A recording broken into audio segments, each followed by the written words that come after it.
Good evening and welcome to the Star Chamber Show live podcast, episode number 491. And we are sitting just 9 away from the big 500. That's going to hit about February. And we were talking to Sandy Lender today, actually, about, we got to come up and do something pretty extra special for number 500. So looking forward to that one in a big way. That's coming up then. But let me tell you, tonight we have a great show with one of my favorite people and one of our co-hosts' favorite people. And yes, I do have a co-host tonight for the first time in just a few weeks. Yes, you don't have to bear with me solo hosting tonight because the vivacious, the loquacious, and the audacious Holly Phillippe is back tonight. And so she's going to keep the suspense built here. She's going to be joining me here in just a couple of minutes on the air. She's here. I promise you, I assure you that she is here. She's back in Kentucky, back home, and yes, she survived the ordeal in Indiana, so it's all good. And she is going to be resuming the co-host seat tonight. So yes, though I do want to thank everyone for tuning in the last couple of weeks where I had to do the solo hosting. There were some great shows. Check them out. We had guests such as. Mick Williams. He was a great guest. And of course, last week, Lucinda Delio from Kentuckiana Authors. So check out those shows because they really were good shows and had a lot of good ground that we covered in the conversations there. And the chat room is open and it looks like people are filling in tonight. And got a lot of folks that I recognized. I want to give a shout out to Vicky and Amanda. And then, Jennifer Naran. Yes, the one and only, the great captain of the Airship Caduceus is in the house tonight. This is awesome. Award-winning screenwriter and author Carol Preflattish. Also award-winning screenwriter and author and filmmaker and podcaster, the one and only Moon Dewan Hearn.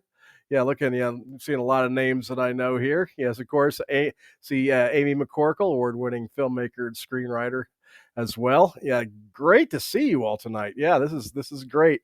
You came on a good night. You get to see Holly roaring back. And so it's going to be a great night. And like I said, a favorite guest of both of ours. Well, actually making the guest debut on the Star Chamber show tonight. But a favorite of ours will be on. And it looks like behold, it's Holly. She's here. Hello, all. There she is. I'm back. I got him kind of warmed up for this. I promised him that you were here. I am back. I am home, sweet home to Kentucky. I got in last night, and I'm tired, but I am here and ready to talk to our lovely guest. Yes. Our grand guest. Yes, the great guest of the evening. I can't wait for this. But it's just so good to have you back. Like I said, I was talking about it. I said the shows did go pretty well with Mick and Lucinda Dalio and everything, and encourage people to check them out. But it's good to have you back, Holly. Because you and I have that, we got that synergy when we're co-hosting. So we do. That's awesome. And is there anything you want to tell our audience before I give them the updates? Lord, I wouldn't even know where to begin. I just want to tell everybody that my lovely new grandson may actually be able to come home from the hospital tomorrow. He does have a nasogastric tube in place, but my daughter was able to put it in herself today, so they were happy with that. And so he may get to come home. For all those who know, I've been in Indiana for almost a month taking care of the other grandchildren while my daughter was at the hospital having the baby. So yep, it's been quite the trek. And and I'm glad just to be here tonight, because let me tell you, you wouldn't believe my luck. The day after the show last week, I had a freight train of symptoms hit me and got hit with one of the worst flus I've ever been. And I wasn't home to take care of him. It was a lonely quest to get through that. But as of today, I'm sort of turned the corner. I'm not 100%, so you may hear little bit of nasal, so I apologize. A little bit of scratchiness and maybe a cough or two, but I'm gonna do my best, folks. But I'm excited for sure I'm for gonna tonight. pump him full of herbs and get him some essential oils Yeah, going, and yeah, I'm gonna cure him or kill him. I'll probably cure him though. yeah. Let's not. Yeah, no, Yeah, I thank think you. I'll keep you. That's a good idea. I think. Excellent. But we have actually managed to get some updates for Imaginarium, despite all the fracas of the Boy, oh last boy. week, health wise and travel wise and tumult wise and all that. We do have some updates for you folks, some new ones, and they're good ones. We did announce 4 new panelists that have joined Imaginarium, and that guest list has just been growing beautifully. I mean, you've got to see it. Just such a nice balance of It's a banger. familiar faces and people that have never been to Imaginarium before as guests, and just some phenomenal people too. Phenomenal people are coming. But we added the 4 that we added are names that you probably will know. One is author, editor, publisher, actor, and journalist Paul J. Hoffman, the one and only Paul J. Hoffman. And Oh, I told him, I said, yes. I said, as the saying goes, I said, um, dashing, dapper, and debonair, Paul J. Hoffman always brings the flair. And he said, I have never heard that before. I said, what? You've never heard that ubiquitous slogan there ever? And then, no, he's great. I love Paul. And then we also were able to announce the return after a couple, I think it's 2 years now. Author, podcaster, and journalist S.A. Bradley is returning yes, to yes. He Imaginary. didn't get to come last year. I was Yeah, sad. because he was moving. He's He had back. he's back. Great guy.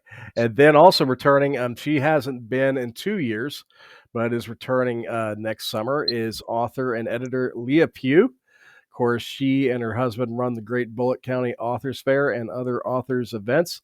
Fantastic guest in person. She is coming as a panelist. And then also announced was author, screenwriter, filmmaker, actor, and musician. And she is definitely good at all those things. Rose Marie Machario. And so yes, Yay. which pretty much means that Les Murphy will be coming too. So yeah, but we haven't we're still waiting on his form info. So Les, if you're listening, you got to get that in. But Get with it, Les. yeah, but yes, Rose Marie Machario will be returning to Imaginarium. So, I mean, that's that. Like I said, given what we've been through the last few days, that's pretty awesome that we got at least 4 guest announcements to share with you. Because yeah, it's been quite a ride the last several days here. But yeah, we'll go. If Holly does not have any anecdotes, the only update that I would have to give is that you have 2 weeks, folks, to get the discount Yeah. on Imaginarium event tickets, and there is a discount on the single days as well as the full weekend. So take And advantage of that. and this will be the last full week that you'll actually have, because next week is Christmas, to go ahead Yep. and get your gift for those lovely creatives in your life. Yeah, gift somebody. If you know Yeah, somebody that's gift it never to been to them. Imaginarium before, just get them a Yeah, Saturday pass on discount. yeah, Great gift. Get them to try it. Yeah, encourage them yeah, to try. Yeah, because I think once they've been for like maybe the Saturday, because that's a big day. That's the longest day of our 3 days. Get them that Saturday pass. Once they've been, I think they'll be coming full weekend in the future once they try it. So yep. encourage that for sure. So yeah, give that a thought, because that's a great last minute gift idea, and with the discount, it really works out well. Like a full weekend pass on discount, you go for less than $45 a day for everything. I mean, that's all that programming, all the events, activities, and all that. So I think that's a pretty good bargain when you compare that to the big national writing Yeah, conferences and stuff that charge five, six, seven, 800, out even the wazoo. $1,000, to go to them. So yeah, that's a pretty good deal. So, but yeah, Holly, do you have anything to add, or we're gonna go ahead and recognize the folks that brought us the show tonight? I said we recognize the folks so we can get our lovely Guest on board. guest on. Yes, Yeah, we're on yes, time too. We're running on time. It's a miracle, isn't it? it But is. All right, tonight's folks that brought you tonight's show are Sandy Lender, the genre blender, and the wonderful Ren Garcia, League of Elders series. So first, we'll give you a little from Sandy, and then we'll give you a little bit from Ren and the famous question, and then we'll give you our awesome guest. Here's a little bit from Sandy. Start Chamber listeners already know that author Sandy Lender offers you a variety of spec fiction and epic fantasy adventures to help you escape reality. Did you know she also offers positive, quirky book discussions and reviews on her BookTube channel, Sandy Says Read? Check out the Sandy Says Read channel on YouTube for over 600 book chats to entertain you. The channel includes the Indie Book Spotlight and the DIY for Creatives playlists, along with others to help you find videos and essays that pique your literary interests. Subscribe for free to the Sandy Says Read channel in time for the Monday night upload and join the community where our motto is, you can always find something good in a book. And great. Thank you very much, Sandy. And check her latest episode out for Monday. It's fantastic. And you get to see Sandy with a little bit of a reindeer motif. And if you want to know what that means, and it's great, Sandy Lender with the reindeer motif, yeah, check out her episode on Monday. And Sandy Says Read. And here's the question from Ren, and the mighty Ren Garcia.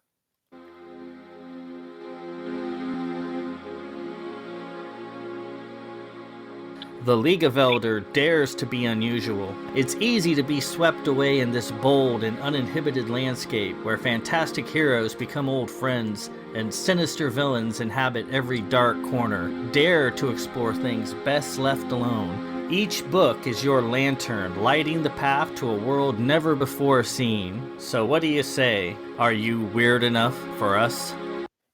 Are you weird enough for us? That's the Are you question, Ren Garcia. Yeah, that's the question, Red. Are you weird enough for us? Yes, I always love that one. I love that. And yes, I promised you all, I'm working on Ren to just attend and hang out next summer because yeah, he hasn't been doing any live stuff for so long. So, but I do interact with him, folks. He's doing well, but yes, we're gonna drag him out of his his hibernation, his and get him down there hopefully next summer. So yes, we are ahead of schedule, Holly. So we're going to go ahead and bring the guest on a minute early because our guest Let's do it. is ready. Let's do it. Suspense, drum rolls. All right. Yes. Tonight is a great honor for myself and for Holly because we are bringing on a guest that has coming onto the Star Chamber show for the very first time.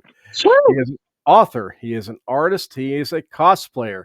And he is active in the steampunk cosplay group, the Airship Caduceus, and also a member of the Blah, Blah, Blah Writers Group of Lexington, Kentucky.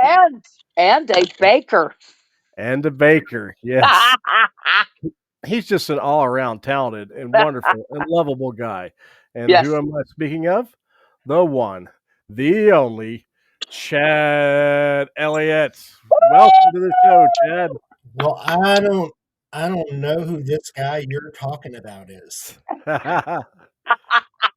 It sounds aboard. really impressive when it's all together, don't I'd it? kind of like to meet him. He sounds like a pretty cool guy, don't he? Well, first of all, thanks to both of you for having me on the podcast, and the honor's mine. I've been very impressed by the shows you've done that I've listened to previously, so very excited to be here. Well, we're excited to have you.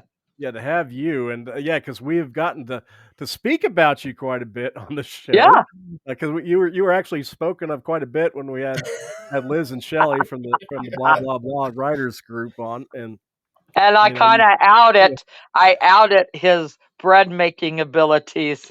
Yeah. So they found out about that on Monday at the Blah Blah Blah holiday party, and sorry, Holly, you weren't there. Yeah, we devoured the bread. Oh, I was still in Indiana. I was still sick. Still am sick, but otherwise I would have been there. Otherwise, I would have been there too. But oh man, yeah. So yeah, I know. I bet that was awesome. I just hate missing all these good holiday festivities. But yeah, I guess that had to be great though, because that's such a good group. Very lots of fun, and we made ourselves a rule that we were just going to enjoy each other's company, so we didn't talk business. A couple of Right. us kind of talked shop inside conversations, but nothing too deep. Yeah, it's No, cool. unavoidable when you get a bunch of writers together. Yeah. There's going to be a little shop talking anytime you get a whole group of writers. I mean, it's Yes. just got to happen. Yeah, you're definitely going to be talking about some kind of writing. Yeah, or Or venting, books you're reading or something. yeah, or cursing the market and AI or something along Yeah. those lines. Yeah, it's going to come up. It's definitely going to come up. So, Definitely. so tell us what's been your latest quest to it. I know you had a story published here just recently. I did. I had a 100-word microfiction story called "The Bird," which is kind of a parody and homage to "The Raven" by Edgar Allan Poe. Yes. And that was published on Flash Phantoms, which is an online horror journal.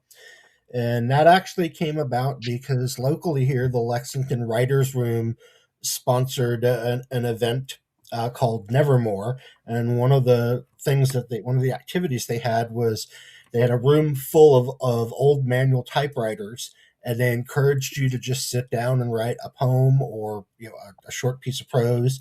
And then they had a bunch of cork boards that you could stick it up on. And so the first draft of that got stuck to that board, but I went home and one of the leaders of the blah blah blah writers group here in Lexington is really good about posting submission alerts to the group Facebook page, and she posted one of those. I spotted it, sent it in, and it was kind of a bit of a roller coaster. I sent it in on a Tuesday. The next day, Wednesday, I got a really nice rejection email. I mean, when it starts off with "There's so much to admire here" as the first line, you almost don't feel like you're getting rejected. So I was like, okay. And then the following Saturday, I get this email asking if the story is still available, and was asking for it by name. And I'm looking at this; it's not signed. I have no idea who this person is. So in my head, I'm thinking, wow, these scammers are really getting good. So I shot back an email and said, who do you represent and how did you hear about the story? And the woman introduced herself and said she was with Flash Phantoms and said, I prematurely rejected your story. We'd like to publish it for our November issue. So away we went. That is a heck of a story. And what I wonder what happened is that they actually by mistake got their lists swapped and actually sent out the rejection letters to the people they meant to accept. And I wonder if they actually got it backwards, because that blows me away that you got a rejection letter and then you get an acceptance letter. And I was like, that's a good story. That's a good story. Yeah, it was a bit of whiplash. But it ended well. So it did. Yeah, there's a happy story. That's great. That's great. What do you think, Holly? Is Holly there? Did we lose Holly? Holly is off lamenting that she didn't get any of the bread, obviously. Hello? Hold on. Hi, Holly. There you are. Where is Holly? Uh-oh. Hello? Hello? There she is. There she is. Hello? No, I was trying to talk and nobody heard me.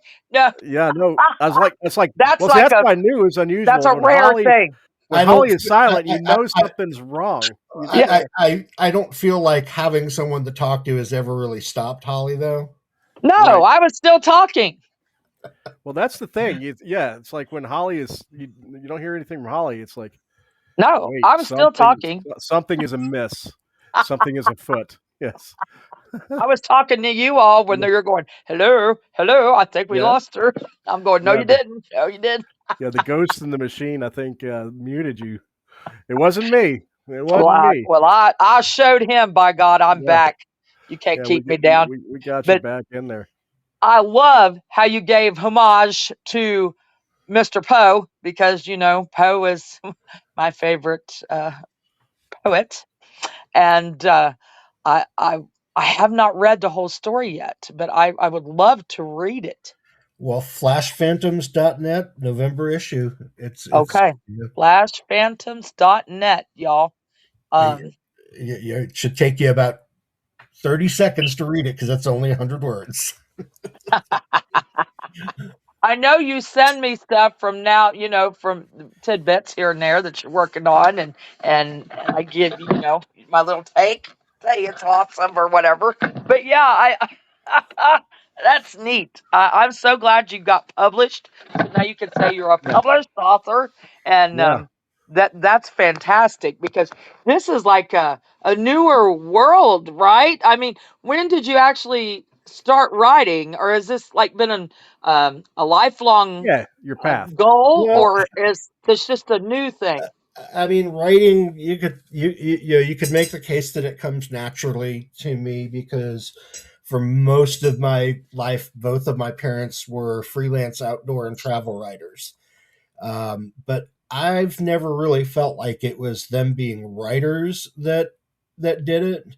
I think it's the fact that I grew up in a household where there were more books than toys. Mm.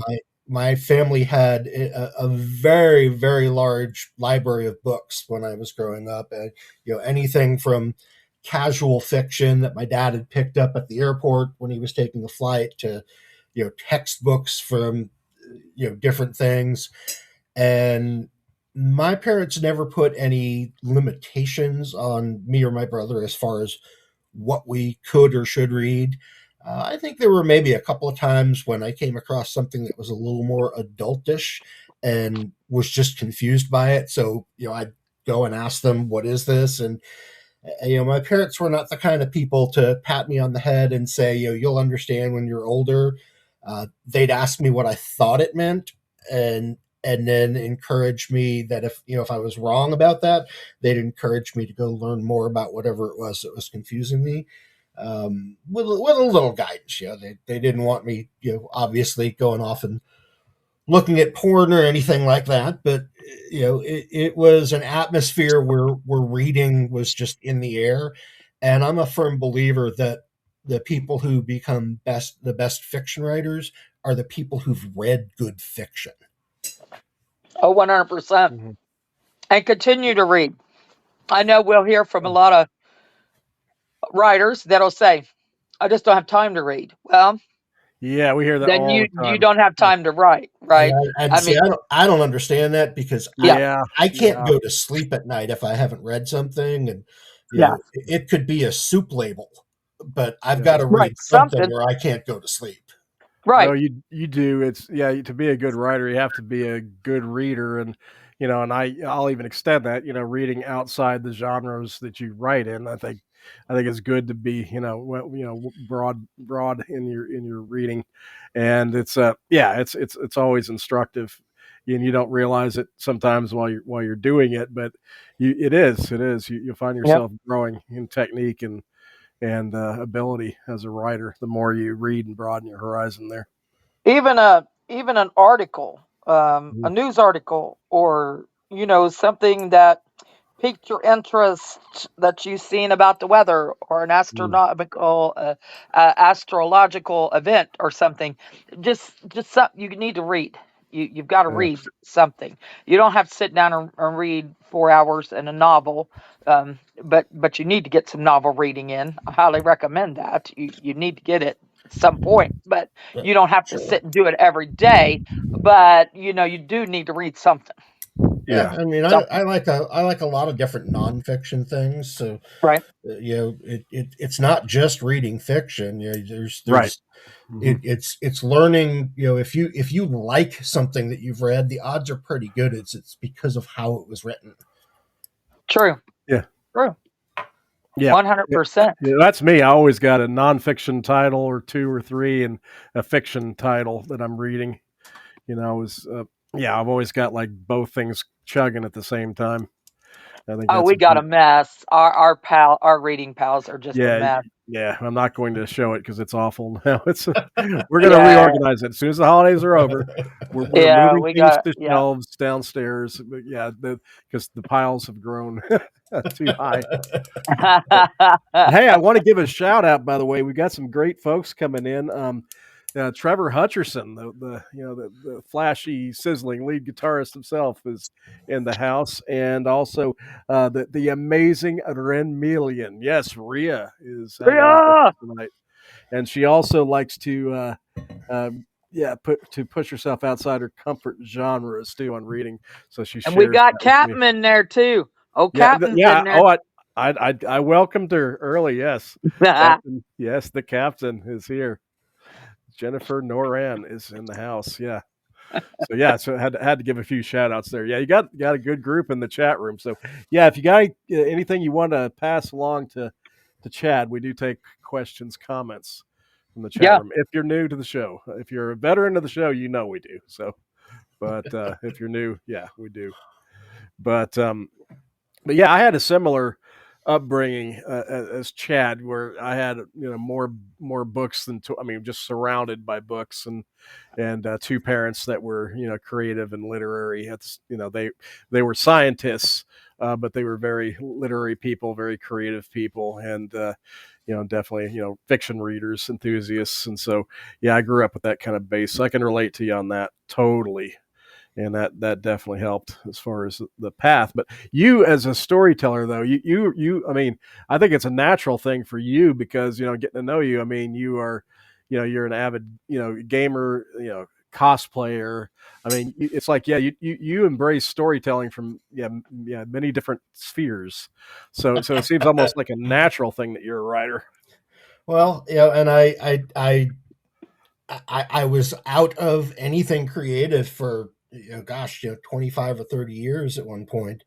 That is Although hard to believe, though. I know I still look back on it and think And you're a why, musician. And you're a how. musician. I want to But slide that in there real quick too. And you're a musician. Yeah. well, and I had a kind of unusual an unusual background in that I left what I'd studied in college, which was music education, and ended up being a missionary with a cross cultural ministry.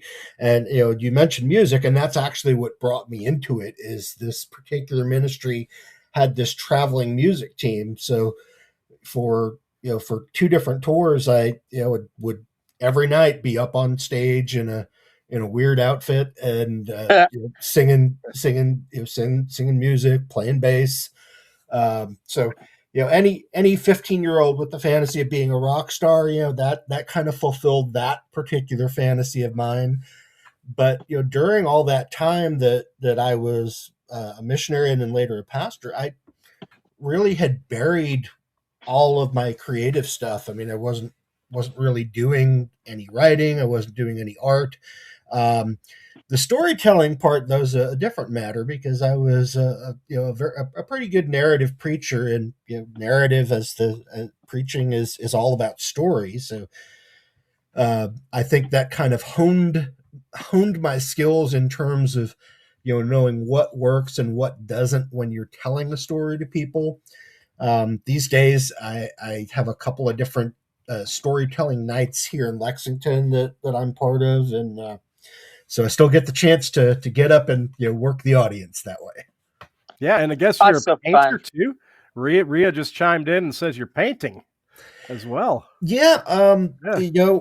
Oh, I didn't know about this. well Yeah. This is news after to me too. Chad, you're hiding things from me now. I I'm see. not hiding nothing. You just don't go look at my page.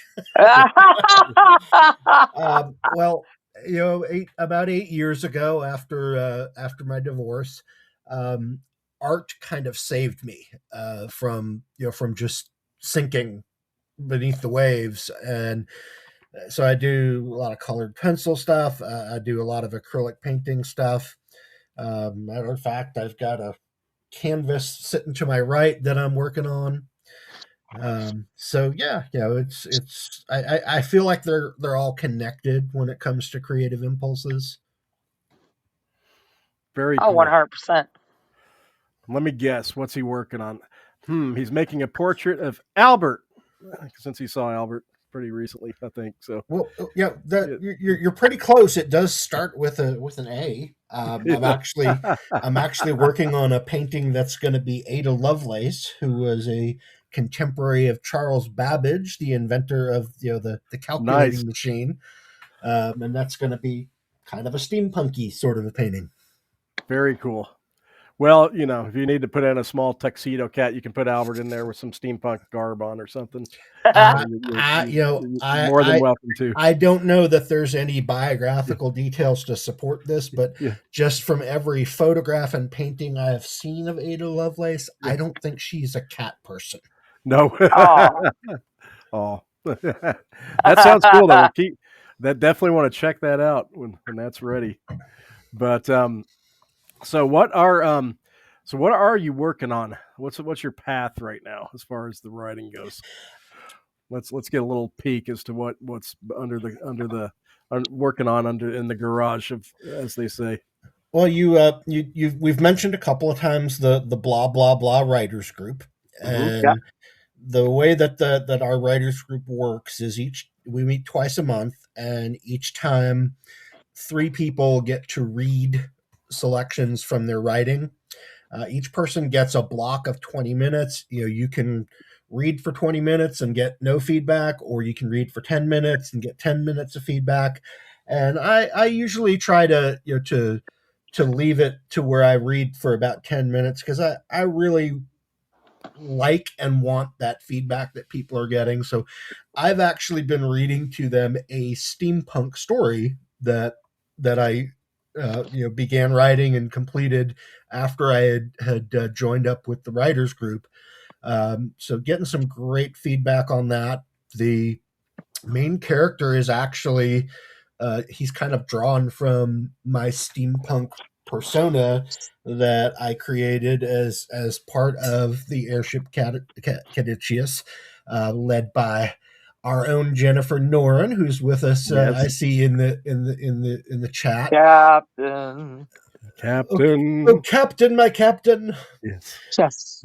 Now Jenny has actually kind of transitioned into a new persona over the past couple of years, because she is the queen bee of steampunk.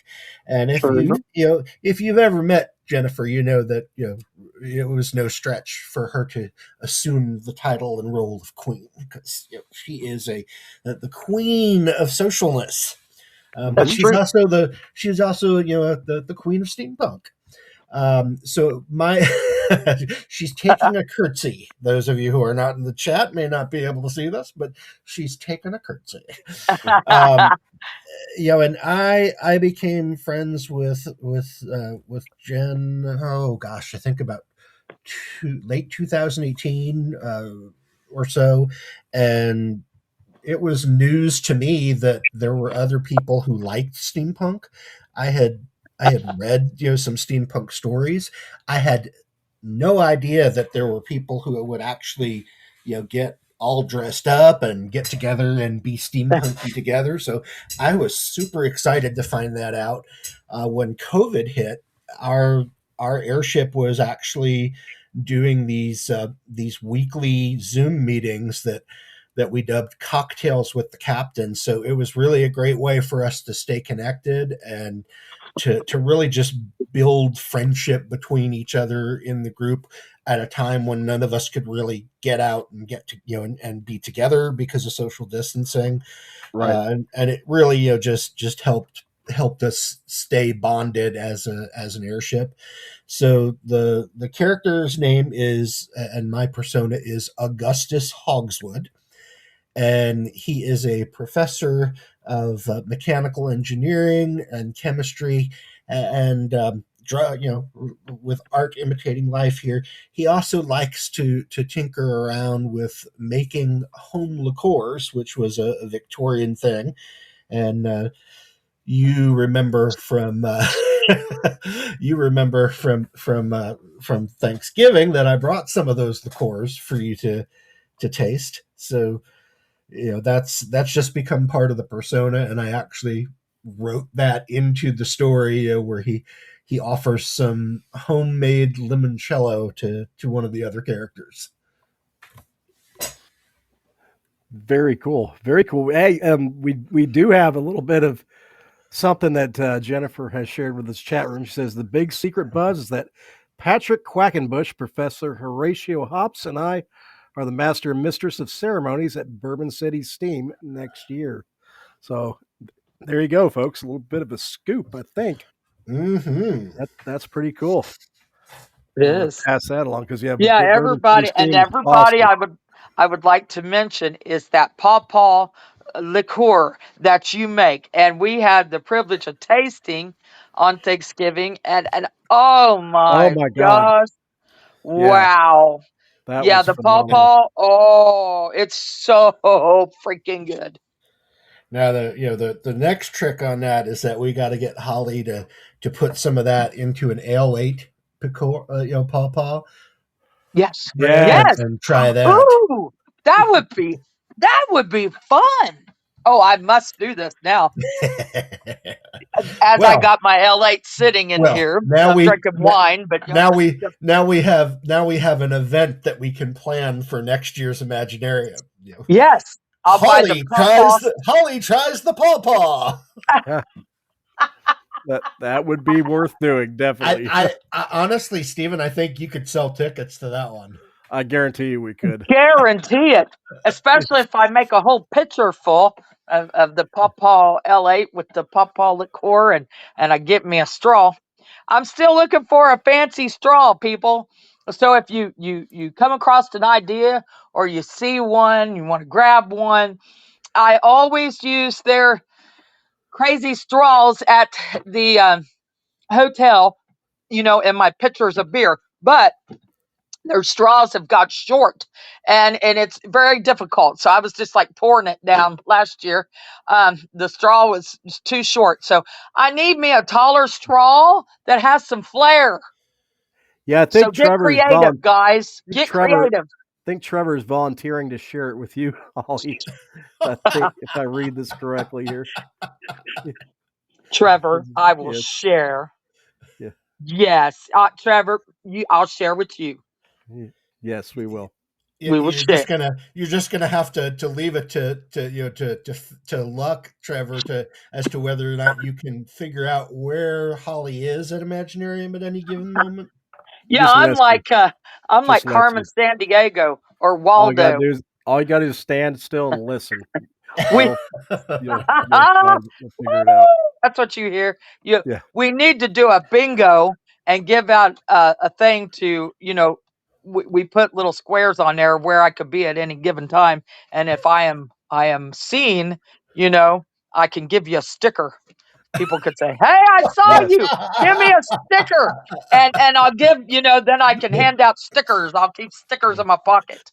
Well, but it has to be a very specific sticker. I'm Yes. thinking, we get Rhea in on this, and she can make up something that says "I've been hollied." Yeah. Oh yes. Yeah. Ria's the sticker whiz. I mean, yeah, she That would is make something cool like fantastic. that. The Yeah. She greatest also. sticker that has come out of the RIA, we were all playing D&D. And I don't know if you've all heard the story, but we were playing D&D one night, a whole bunch of us. And there's this spell, and Rhea, you'll have to. I forget. Yeah, she knows what I'm talking about. She's laughing. I forget what the spell is, right? But you put yourself in this protective bubble, and I was able to put everybody in this protective bubble in this cave. Now, people can't see you on the outside, but you can see everything that's going on, right?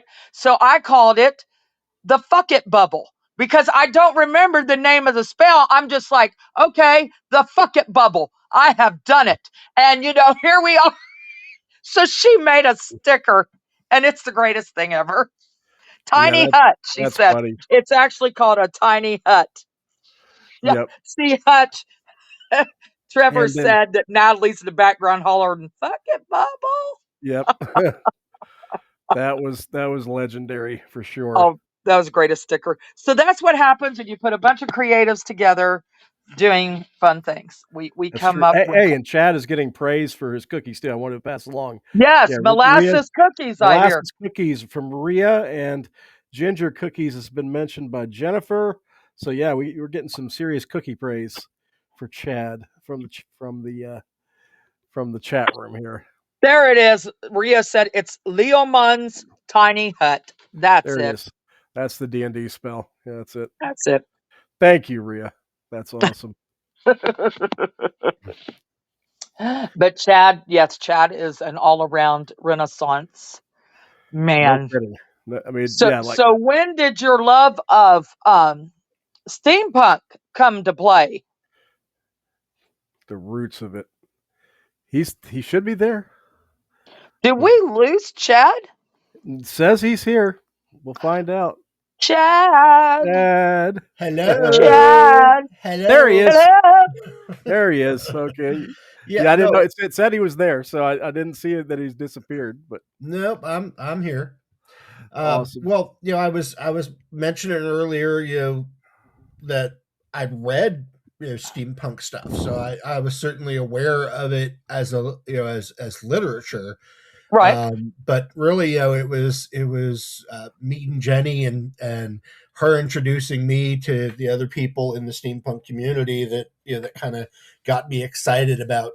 Ooh, I can dress up and people won't think I'm weird for doing it, or at least they won't think I'm any weirder than they are. we're all weird down here, right? Well, and it's actually Jenny and my involvement with the steampunk that kind of made me get serious about fiction writing. Very cool. A few years ago, Jenny asked me if I would come to Imaginarium with her to help work her table. Now, what I didn't realize at the time was that was code for Jen is completely unable to stay at the table because she sees somebody and goes running after them to talk to them. So really, I was there to make sure there was somebody at the table at all times. But I digress. But she says guilty as charged. Guilty as charged. Meeting the people that I met at Imaginarium really kind of fired me up. I had this one particular what became a scene in my first novel that had been rattling around in my head for I don't even know how long. It was there, and I knew it was there, and every once in a while I would think, hey, maybe I should write this down, but nothing really pushed me to do that until that first visit to Imaginarium, and I came home and after sleeping off the con tiredness, that was really the first thing I did was I sat down and I put that scene down onto the page, and I got done with it and I stared at it and I said, well, now I have to do something with this. I can't just let this sit here, even though now it's out of my head. So that ended up becoming a scene in my first novel, Meta, which I'm happy to say to our listeners, I'm about to turn over to Stephen for some developmental editing. But it took me about 2 years to get the whole novel down. And I was talking with Stephen the other day and joking with him that somebody had found out I'd written a novel, said, well, what did you learn from that? I was like, I have no idea. But I can tell you that I learned a lot about how not to write a novel. That's it. We learn from our mistakes, right? That's where you learn the most. It's true. We learn from our mistakes more than anything, and that's what'll trip some writers up because they'll start writing and they worry about every little word, comma. They'll stop. Oh God, do I need a comma here? Do I not need a comma? Do I need a comma? No. Just you can come back to it. Just get it on the page. Just get your words on the damn page, and then you can come back during your passes and polish, and you can add that stupid comma or not comma. Whatever you want to put there.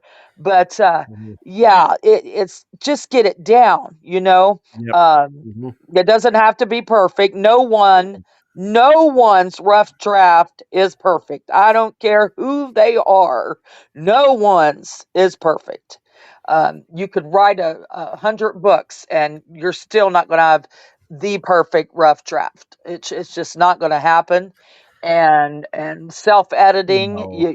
you got to have that extra pair of eyes because your brain will fill in those words. and Or yeah. and we do learn. I mean, you make those mistakes, you get tripped up, you go back, you fix them, and then you won't do it again. You learn. Mhm. And especially when you got that extra pair of eyes that calls you out. You got Mhm. somebody that's going to be honest with you, not Or blowing catch, smoke up your yeah, ass. catch Somebody that's habits. honest. Things, yeah. And Mhm. yeah, and then you won't make the same mistake. And with Mhm. any, just like anything, we learn by doing, Mhm. over and over and over and over and over. So Yeah. Well, and honing our craft. Holly in particular can attest, a lot of my doing, because I feel like about every second or third day I was bugging her about, hey, how does this work? Or, hey, is this the way this is supposed to go? Or just generally, telling her, oh my God, why do people even do this? Because I said we're gluttons for punishment. Yeah, That's why exactly. we're gluttons for punishment. Yeah, I feel Exactly. guilty now because what I get from Chad are some of the best memes that you've ever seen on the internet, and things that just bring me instant joy, and no matter how bad or crazy the day is. I mean, so yeah. Well, I mean, Yeah. Stephen, I can't really take credit for that. I could just take credit for the fact that I have a wide variety of really weird friends. Well, it does bring me great joy, though. I tell you, like when I tell you I laugh out loud, I honestly do. So See, and I when you Yeah. tell really, me that, I picture one or all three of the cats just staring at you like, what is the human doing now? Mhm. Yeah. Oh, Especially Leon. He's like, yeah. what? Well, Albert knows me, and Vicky and Albert tuned into me close up. They know. They're like, yeah, he's talking to Chad. He's talking to Chad. Yeah, yeah, I Yes, guarantee it. you send some great memes, and I don't know where you Oh find yeah, all this shit, but it's great. And I'm love it. telling you, the internet just sends them to me. Yeah. It's just like my memes that I share on Facebook. They just come to me. People are like, "Where do you find all this?" I don't know. It just comes to me. I just reshare it. I find it. I reshare yeah, it. You know, that's just the way it is. yeah. You're Or a or, great. or I Yeah, share it. Some I can't share publicly. I have to share. Some things I send Chad I can't share yeah. You publicly. can't But yeah, broadcast some of them. Yeah, And vice versa. yeah. yeah. And that's But the funnest ones. but you both are excellent curators of memes. That's for sure. Definitely. Now we are nearing the new year, and I am not a person that makes formal New Year's resolutions, but I do, get a general idea of some things I want to do in 2026. So, in general. So I'm not putting you on the spot. I'm not saying hey Chad, well what is if you want to share with us what is some stuff you're looking forward to in 2026, or do you have some things on the horizon that you'd like to share tonight? Well, I'm looking forward to, once you've looked over the first novel, getting that back and seeing what I have to do to there, improve it. there you go. Okay. Well, there's uh, one. no, I mean, you know, and I mean, you've got a lot of, you've written a lot of books, so you know where I'm coming from on this. I wrote it, and then it Yeah. sat there for a year, and I looked at it, and I said, oh, I'll just file these corners off, and No. I'll just do this. But part of the the push to give it to an editor like yourself is to find out what else do I need to do, to make it Yeah. as good as it can be, because I don't have any illusions. It's a first time novel, and I am 100% certain that I made first novelist mistakes. And I just need somebody to point them out to me, because, like Holly was saying earlier, you need that second set of eyes, because Mhm. you can't do it yourself. I mean, Well, one of the things I consistently miss on just on a grammatical level is I have this terrible habit of going to type the word an, and I end up putting and, And and. yeah, And my spell checker won't catch that because Nope. right, as far as it's Correct. concerned, it's Yeah. the correct words. Yeah. correct. Yeah, It's but yeah, I am looking forward, to having you look over meta and Yeah. finding out what I can do to make it a better work. But Well, I'm I want to tell you also though, Chad, my 35th book just came out a couple weeks ago, and all 35 books I have never one time um, self edited. I mean, every single one of those has had another person be serve as an editor. mhm. All 35, because and yeah, he's got a very absolutely. astute, mean one now. Yeah, I got a very, very harsh one right now named Yes, Holly Phillippe, yes, but yeah, but yeah, uh, but you're absolutely right. Yeah, when you're in it, you have to get somebody that looks from that outside perspective, because they're yeah. just things you don't see when you're in the core thick of it. Mhm. No And matter, I've yeah. had some beta readers that have looked at it, and the I had a couple of experiences with a couple of beta readers that were really discouraging. And that's part of why I just set the whole book aside for a long time, because Uh, you get negative feedback that isn't even Mhm, constructive, and that just kind of mhm. knocks you down. yeah, And Yes, it and can. it it's discouraging. thankfully, being part of the Imaginarium community, you make friends that they tend to give you encouragement at just the right time. Hmm. Right. And like any writer, I at least I imagine, like any writer, I suffer from imposter syndrome. And I have days where I'm just like, oh, I shouldn't even be doing this.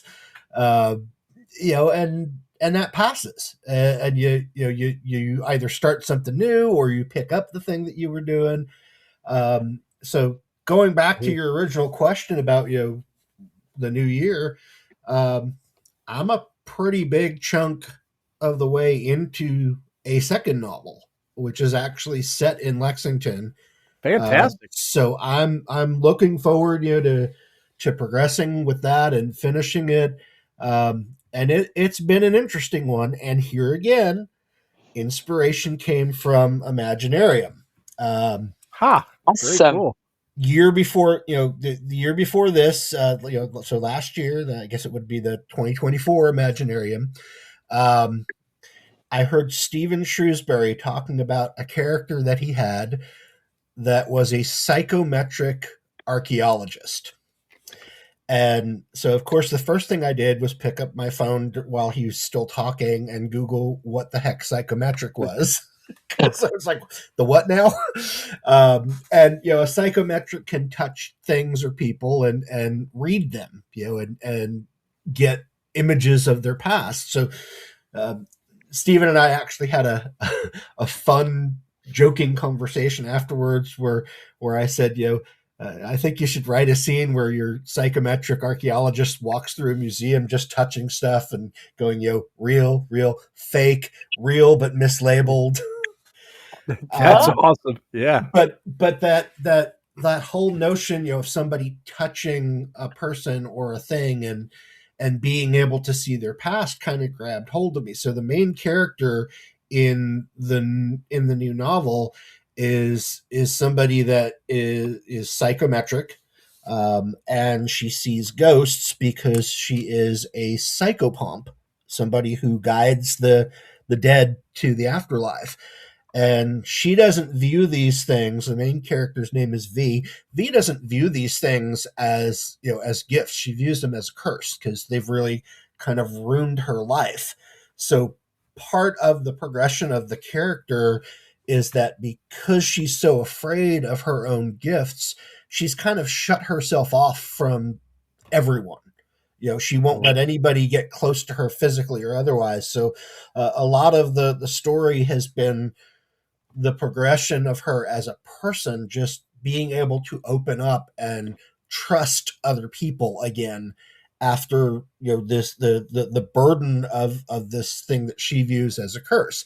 But I also have kind of ignored all of these little unwritten rules about writing, particularly the one where they say write what you know, because the main character is a woman, and she is over the course of the story slowly moving towards a relationship with another woman. So yeah, obviously two things that I have so much experience personally with.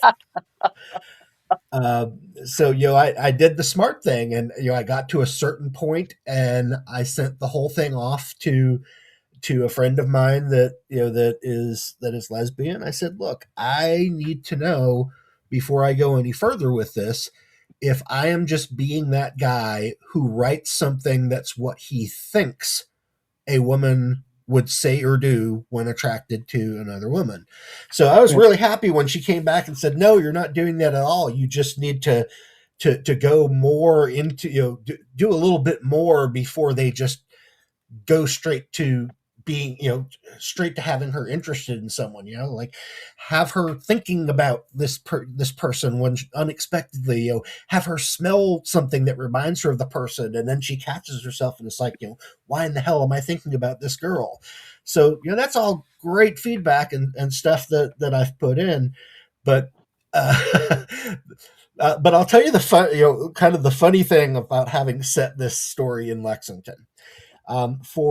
For a little bit, I was going on to this this website that I won't name, but you could upload snippets of your writing, and the other people on the website would critique it. So I uploaded the first chapter, and it's in Lexington, so there are street names named, and I named a particular local institution, a restaurant, the Tally Ho. But I had the character refer to it by the name that most fans of Tally Ho refer to it as, which is the Ho. Yeah. So long I time get Lexington resident. Yes. so I get this critique back from this guy on the site saying you need to come up with better street names. Also, it's not believable that a restaurant would call itself the Ho. So Well, joke's on you, buddy. I'm like reading this thing, and of course in my head I'm Joke's just on thinking, you. I'm reading this thing, and of course in my head the predominant word at that moment is just dumbass. Yeah. And then I get this message from somebody else on the site that has read this guy's critique, and she says, "Hey, UK graduate here. Do you want to tell this guy or should I?" And I wrote him back. I said, No I kidding. think it's going to be way more entertaining for me if you let him know. So she went after him and read him the riot act. So that was, that was just, for me, that was just fun, to have somebody already interacting over something so inane in my writing, as a street name or the name of a restaurant. And so afterwards I'm looking at it and I was like, this is pretty much all this guy had to say. Like, he had nothing constructive to say about the story. He had nothing constructive to say about how it was written. All this guy could focus on was, those are dumb street names, and that's a stupid name for a restaurant. So, so that taught me the lesson, that not all critique is good critique. No, it's just like, it's the same way with reviews, right? You're always going to have some asshat that comes on there and don't know what the hell they're talking about, and just may not like, I don't know, one of your characters. Maybe they remind them of somebody they don't like, or maybe they don't like the genre, or maybe they didn't like the way Amazon delivered their book, but it's all your fault because you wrote the book and Amazon delivered it, right? So, yeah, I mean, you're always going to have those, and you just take it with a grain of salt and go on. Now, we always say, if you get a bunch of bad reviews, like 100 reviews saying the same thing or pointing out the same mistake, okay, then something's up, right? But you're always going to get an asshat that comes on there just to Mhm. gripe and troll and do what they do. You Well, just take it and go on. I had a mentor at one point, and he would talk to us about how to take criticism. He's like Hmm. he's like he's like you always have the option to take or leave what someone is saying to you, but you should have some thought about how you consider what's being said. And he said, so for example, if somebody comes up to you and says you're a horse's ass, it's one person. You can take it or leave it. If a second Or person, punch them in the mouth. It well, depends on. but you if know. a second person walks up to you and says you're a horse's ass, maybe you want to give some thought to, hey, is there something I'm saying or doing that is causing people to think this? He goes, Perceiving now this. he's like, now if a third person walks up to you and says you're a horse's ass, you probably want to go get fitted for a saddle. that's, that's true. I like that.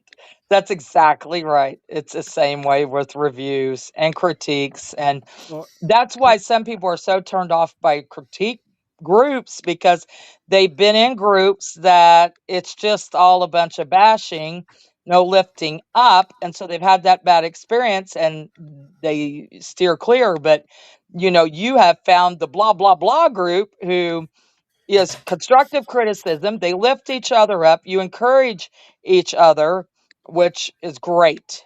And yeah, mhm. we've got to get over there. We're going to and go over and there I soon. I hadn't Everything yet out. joined No. the group, but I was told that prior to my joining the group, there was somebody that they had to ask to stop Yes. being part of the group because the criticism that person was being offered was on the lines of, I can't believe you wrote that. I would never write that. That's terrible. Yeah. And Yeah. Yeah. that's Uh-huh. not how we work in the group. No. Every basically, if you can't come up with something to present positively, And we just ask that you don't chime in. just keep it to We yourself. Yeah. Yeah. we have one guy in the group that I really appreciate this guy because every time when someone reads, he delivers what's usually very good criticism or very good observation, but he always closes it with, ultimately though, it's your story. Because Right. he wants whoever's work he's looking at to understand that they get to make that decision. They don't have to listen. Well, they don't have to implement anything that any of us are telling them. You know, Right. but my thing is that I I need that. I need somebody pointing stuff out to me that I'm not going to see myself. One of the things that I've deliberately tried to get better at is not writing characters in a white room, in putting in that sensory detail of, you know, they felt the fabric of the couch, or, they felt the grit on the floor underneath their feet, or they smelled something, not just Mhm. making it they were in a room. And a lot of my getting better at that has been because of criticism from the blah blah blah writers group, because people have said, hey, the scene that you wrote isn't bad, but I would like to get more sensory detail. You're describing that they walked into this room, but what are the sounds in the room? What does it smell like? Mhm. What is there something that catches the character's eye and distracts them? And so that's great stuff. I think that any writer should Mhm. should be paying attention to. And as a as somebody that's still fairly new to being a fiction writer, that's gold to me. Mhm. Right. Right. And yeah, the sensory aspect of it is so important because that's how you draw that reader in. And that's how you're painting that picture. You want them to be able to smell it. You want them to be able to taste. You want them to be able to, be there with you. Because yeah, it's in your mind's eye, but you gotta get it into to theirs, and open Well, that up. So well, then the you can take sensory fine details are balance, great. because the other danger is, when you go on for 6 pages Like, describing the room, don't then pull a Stephen King then where he goes on for 3 yeah, pages. yeah. Sometimes I want to It could choke get him. I it Well, love could him, but I want to choke yeah, him. yeah, I always like the joke about how yeah. somebody read like a passage that Tolkien wrote and complained that he spent 6 pages describing a tree, and that feedback got relayed to Tolkien, so he just wrote another 10 pages about the tree. Yeah, yeah.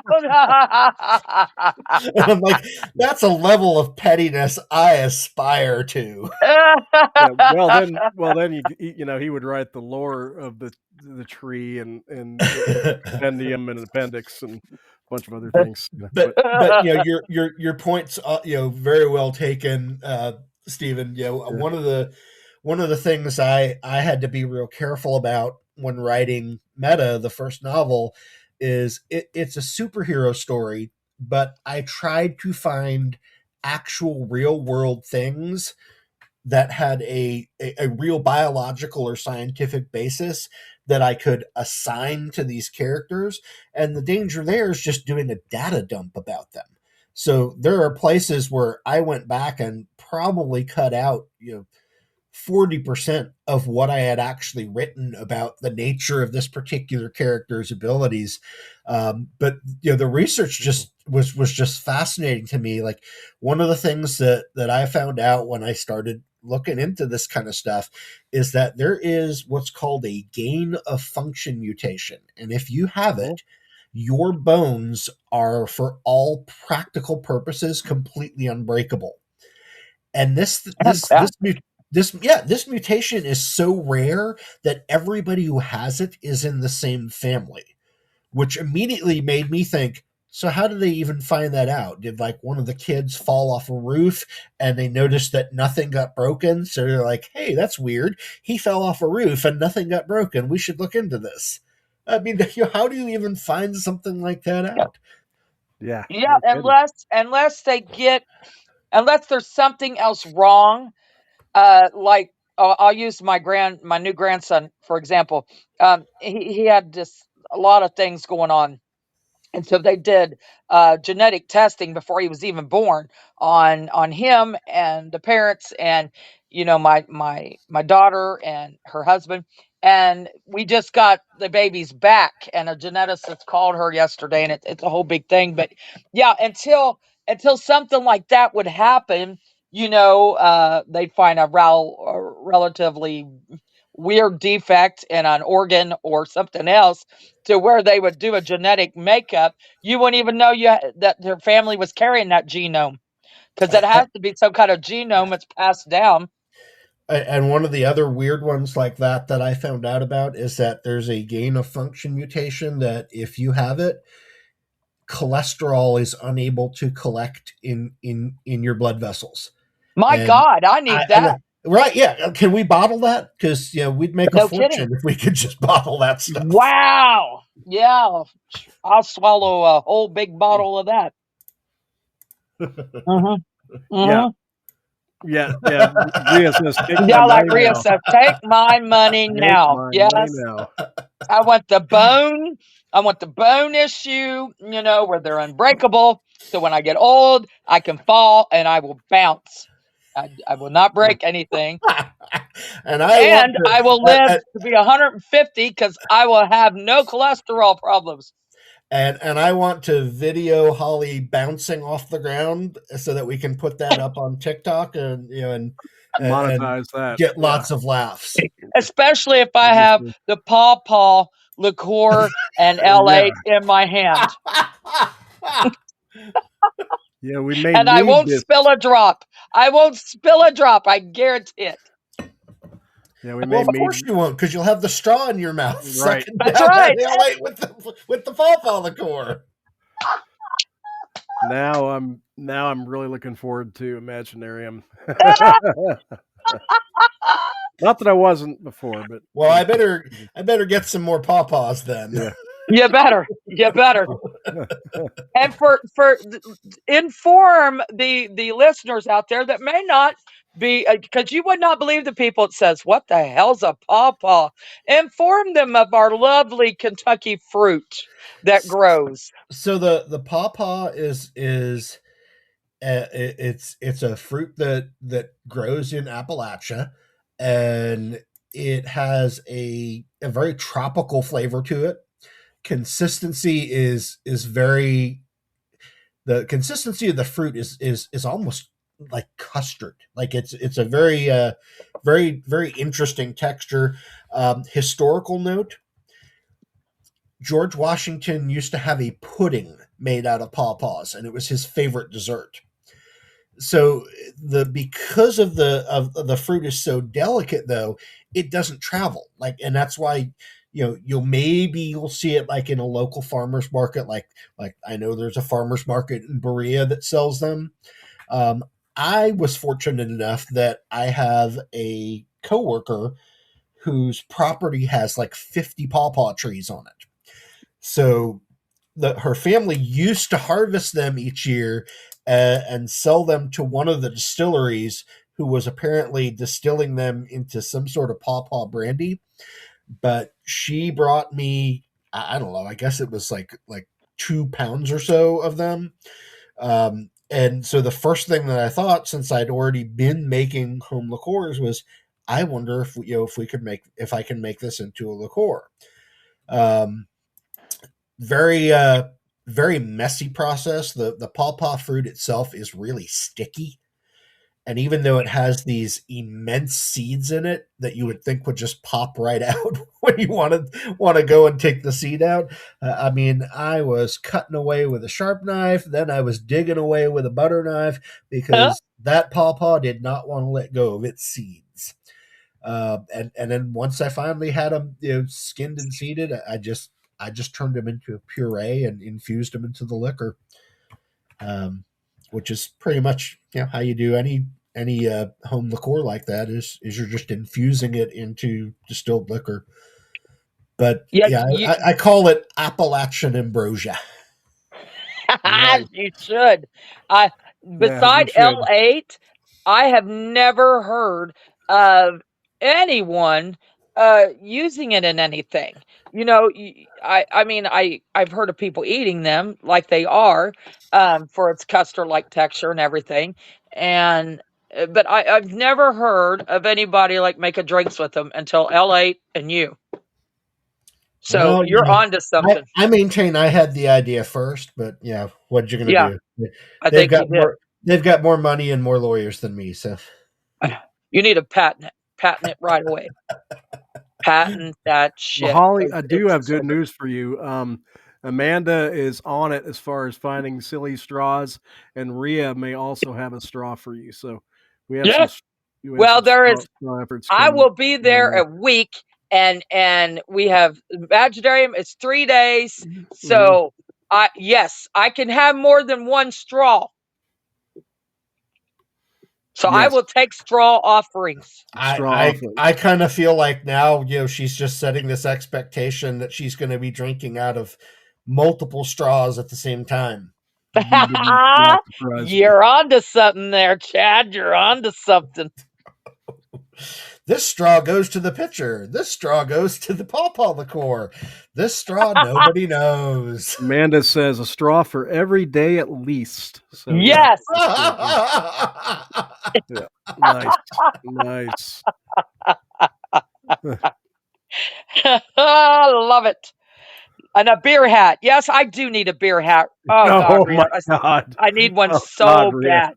I do need a beer hat too. That would be you make me start laughing too hard. I'm gonna start coughing here. As if Holly doesn't bring the spectacle to begin with. Yeah. I'm gonna my good old German and Irish blood. Trevor just says, "There's the quote. I have seen things." We need that on a T-shirt. I have seen things. I have seen things. At Imaginarium, I have seen things. Too good. Oh, that's what it's definitely a great Christmas present to any people that you know that love to read or love films or is a creative or Mhm. just loves to have fun and learn new things and game. We have games going all Yeah, the time, that's been and going and good uh, lately. Good the and last we few we several may years. come up with me and Baron Lore have got he come up with an idea, Air and Bear. I Yeah, helped Air add it. Bear. Air Bear, and I help add to it. So yeah, we might be cooking up something fun. Yep, yep. I It was sending. involves booties and pirates. So that's all. I'll leave it there. I was bothering old Air Bear with One Piece gifts of Luffy. If you know the show One Piece, I was sending him some Luffy gifts, Yeah, the basically anime cracking him up. and the show. We love the live Yeah, action though. we- It's great. I mean, he's not going to be really happy unless you send him a devil fruit. no, no, that's we'll make sure we do that. Yeah, yeah. Maybe Take Air care of Bear is that. listening. Hopefully, yeah, because he'll definitely be glad that we're giving him the Air Bear shout out here tonight. We're gonna have to get old Air Bear on here. Yeah, yeah, we will have to drag him onto the show sometime. Yeah, He's full of all kinds of tidbits. If you need to do any research um, on like Native American lore and all that, just check. Yeah, and I've go to got Air Bear. and if I make a guest graphic of him for Imaginarium, I've got the photo of him, and I cannot wait to use it. And it's Oh, he sent me a photo of yeah, it goes back to me, him, and Sonia, and some other friends. Well, a friend of ours. Anyway, we had fun mhm, around Halloween right, and spent some time in Louisville. And we talked about this hair tonic because we all have this fuzzy, curly hair, right? And so she was telling us about this hair tonic. Well, he got some. He said it works like a dream. I haven't tried it yet because I've been stuck in Indiana, and that's a whole thing. But he sent me a picture of what he got up one morning before he put the hair product in. And I tell you, I about spit out my drink. If that ain't the greatest picture ever, he needs to use it from now on. And all of his oh, as it's his profile classic. picture, it needs to be his Yeah, Imaginarium picture. He needs to use it everywhere. yeah, it's a legendary photo. I'll give you a slight hint if you know Daniel Stern, the actor from that was a character from Home Alone, the Home Alone movies. That's a little bit Oh, in that now I know what photo you're talking little about. bit Yeah, in you that know the photo. I you know showed what you we're the photo. talking about. It's a little bit in that direction, but even better. But better. Great. That's the Air Bear photo that we've got. It's a classic. Yeah. That is great. So, Todd, what is one piece of advice that you would give a new author for them to do, and one piece of advice for them not to do? Piece of advice to do, and this is definitely the ideal that I'm still working towards. Just write every day. Doesn't matter what it is, even if what ends up on the page is absolute crap. Just get something down every day. Um, I have found the more that I push myself to hit that ideal, the easier it is for me to sit down and work on the things that I want to work on and not just sit there, and think, well, what do I do now with this? Because you get into a rhythm, and you get into a flow by doing that daily.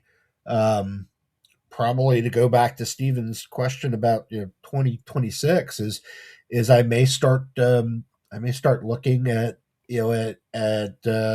doing some writing prompts.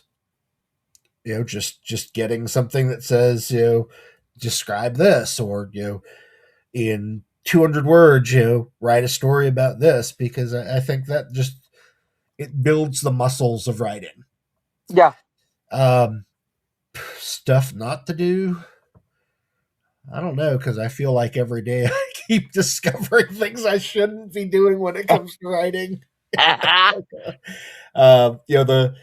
The writers group does tease me a little bit about about going down rabbit holes when it comes to research. We had a writer's retreat, and probably an hour of uh, of that time while I was still working on the steampunk story. I spent like an hour learning where the ferries went and landed before the Brooklyn Bridge existed. The ferries from Manhattan to Brooklyn. Now, my argument is it was absolutely relevant to the story, because if I write something that says they landed here, sure enough, some history nerd is going to come along and say, oh my God, I can't believe that you said that they were landing at point A when Yeah. everybody knows they landed at point B. Mhm. But again, as far as stuff not to do, that's a hard one, because I feel like every day I'm learning, and every day there's something new about writing or about how to write well that I learn. So, if anything, I would say, to not purposefully put your own distractions on display when you're sitting down to write. Like, I like having music going. I like having something on the TV that I'm not really paying attention to, but I know there's certain pieces of music or certain albums. There's certain movies that I can't have them on if I'm trying to write, because I'm going to pay attention to them rather than paying attention to writing.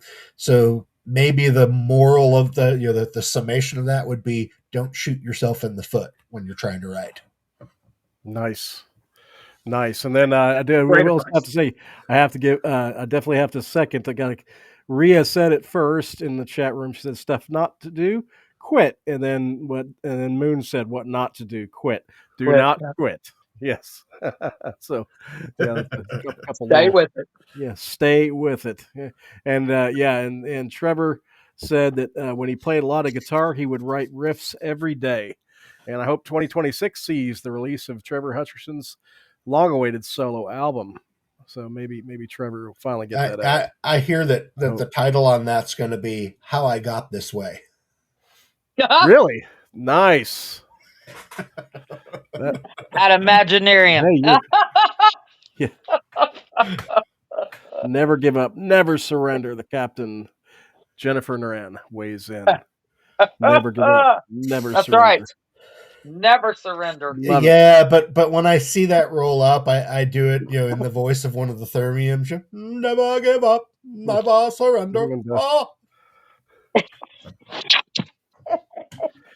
And I always kick into my old school metal mode. And if anybody out there knows the band Saxon, an English metal band, they have a song called "Never Surrender," and it's a banger. And that always makes me think of that. So it's real fist pumper. Steven has just told me far more about his listening habits than I knew previously. New wave the new wave of British heavy metal. Yes, that band. Yes, that parted in the hair, parted in the middle hair. Yes, split ends. Yep, you got it. Because and still going strong. Because they were metal AF, and nobody gave them hair products. Yep, that's true. And that's true. They woke up every day looking like Air Bear does. Yep, they follow the Air Bear way. The way of the bear. Yeah, that's awesome. This is the way. But see now you're getting into Mandalorian terror. It is it is the way of the Air Bear. That's right. That's awesome. That's great. Well, how can people get a hold of you? Yes, if they'd like to reach out, people get a hold of me. Follow you, all that good stuff. I have follow you and all that. I have socials. Excellent. On the Book of Faces, you can. I have a writer and artist page, Eyes Wide Creations. and I have a version of that on Blue Sky as well, but I can't off the top of my head tell you what it is. I do have a Ko-fi page, so ko-fi.com/eyes wide creations. You can see some of my art there. And I have the Instagram as well, and that one has some underscores in it, so it's eyes_wide_creations. Nice. And any others? Or are those going to be the main things? The Facebook and the Insta are the main ones. Yep. Bear with me a moment. I'm trying to see if Blue Sky will allow me to look at it. Do you have a website yet? Do you have your own website yet? I do not. That is, a goal to work towards, obviously. Yes. But you gotta start small. It's baby steps. Yes. Oh, one of my favorite movies, Baby Stepping Down the Hall. Yes, baby stepping on the bus. Baby steps with the goldfish around his neck. And then the scene. It's a classic. I'm sailing. Yeah. All right. So the Blue Sky is at eyeswidecreations.bsky.social. Nice. And it looks like Rhea just threw it up into the chat. So she did indeed. She is on it. bsky.social. And yes, So are you doing any signings, or where can people see you soon by the end of the year, or is it going to be next year? I don't have anything like that on the horizon. Obviously, I will be at Imaginarium. YouTube been gracious enough to let me repeat the workshop I did last year, which is on using visual timelines to tighten up your story. Shout out on that to RC Reed, who by coming to my workshop last year gave me some things that have allowed me to add to and improve it. And Holly and I have talked about my moderating an AI panel at Imaginarium. And I'm definitely looking forward to that, and hoping that the Moon, who's here in the chat, will be available for that. But I know he's got workshops and panels of his own coming up, so hopefully somebody in charge of scheduling, Holly, will not program them at the same time. Hey, I can be bribed with Paul LaCour. Just saying. Let's just be honest. He'll be giving at least 3 keynote speeches too. So let's just be honest here. Holly can be bribed with Miller Lite. So you're damn right I can. You're damn right. And it looks like Rhea is saying that she'll join as well if there's time. So yay! Fantastic. The Moon is on board. The Moon is on board. Nice. All right. See, now it's a party. There you go. Takes 3, right? 3. It's a party. Yeah, you got it. Well, I've had a blast tonight, Chad. This has been everything I'd hoped it would be and more. And definitely going to have you back again in the future, of course. And the adventures begin soon in 2026. Absolutely. Looking forward to it. But thanks. I'll turn it over to Holly to close out, but it's been great chatting with you tonight. Yes. Thank you for joining us. And we will be chatting soon. And I will mark that down tomorrow. So all 3 of you, well, at least they will be there with you on that panel. That way, they're not scheduled for anything else because they're going to be scheduled at the same time you are. So, I know a gal that, handles scheduling, and see, I'll talk to her. Rhea Moon, you see how I did that? Yeah. Easy. But yes, thank you for joining us, and happy Hanukkah, I want to say. Thank you. Yes. You know, Yeah. matter of fact, obviously it's a podcast, so you can't see it, but I'm wearing Hanukkah socks as we speak. I Oh, that's love all your awesome. Hanukkah socks. Yes, They're fabulous. they are. Do you have enough Hanukkah socks for every night of Hanukkah? Well, I only own 4 pairs, but Okay. you can do laundry, You can which means wash you them. can make it last Mhm. for 8. There you Yes. go. Or turn them inside out. There you go. Oof.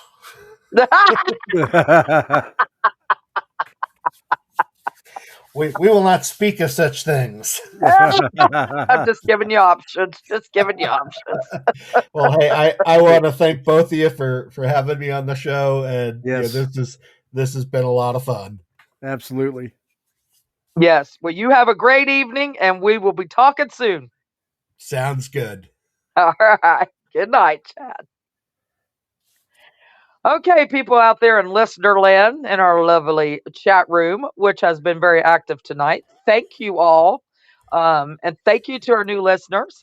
And yeah, check out some of our other shows. They're all archived here: Spotify, Apple Music, Amazon, anywhere you listen to your favorite podcast. Leave a review, please, and a follow. And next week, we will be joining you. Well, this will actually be, next week's show will be the Christmas Eve Yeah, we'll show. be doing an early date next week. So Yeah, it'll be like on Tuesday Tuesday. night. Hmm. Tuesday night. It'll be the Christmas Eve show. Hmm. Sometimes we go Eve, but it will actually be Right. the Christmas Eve show next week. And yeah, we're going to be chatting and wrapping up the year and having a lot of fun. And join us. Grab a drink of your choice, a snack, and yeah, hang out with us. Um, look for the link that will be posted on all of our socials. It will be at 9 p.m. on Tuesday.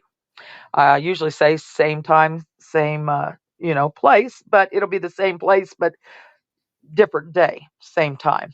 And we will talk to you then. So the rest of the week, be creative. Good night, all.